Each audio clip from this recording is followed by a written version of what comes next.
says NFL investigating accusation that Richie Incognito used racial slur.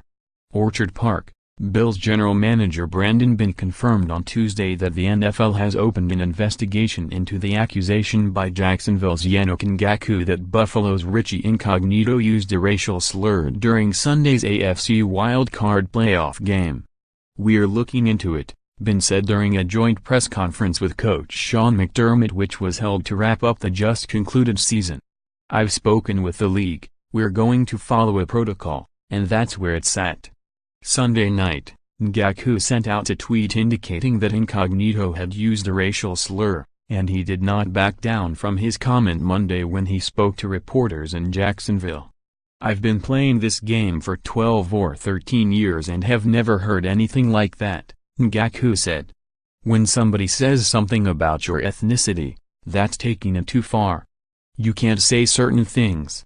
Incognito did not speak to reporters Monday when the media was in the locker room for a 75-minute period of time as the players packed up their belongings. He still has not commented on the accusation, though Beane said Incognito is trying to reach out to Ngakoue. Beane did not know if that contact has been made.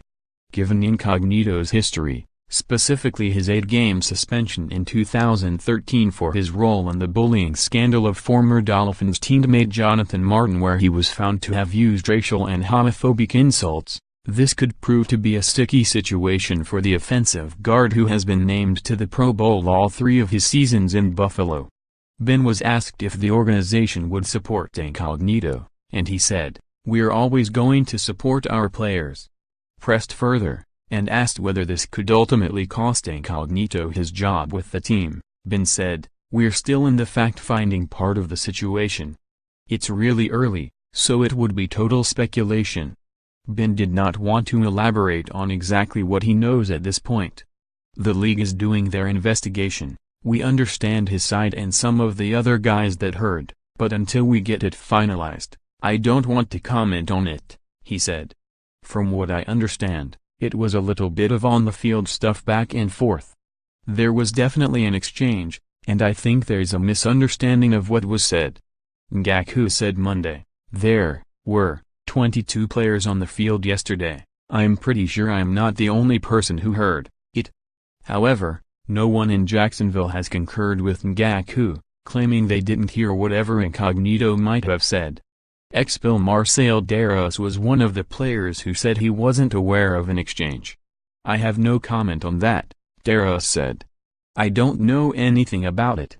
In the Buffalo locker room, offensive linemen Eric Wood and Dion Dawkins, who line up on either side of Incognito, also said they didn't hear what Ngakoue has insinuated.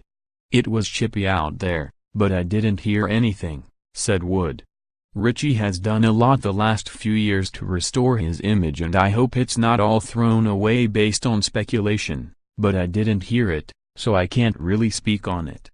Dawkins, who is African American, came to Incognito's defense Sunday night on Twitter, and then said Monday, "I would have been one of the first people to basically check him on it because there's race. There's a lot of things going on in this country. There's boundaries. If he did overstep, I would have said something." McDermott was asked what he knew, and all he would say is, "They won the game, and the whole situation is unfortunate. I'll leave it at that." Majorana@Gannett.com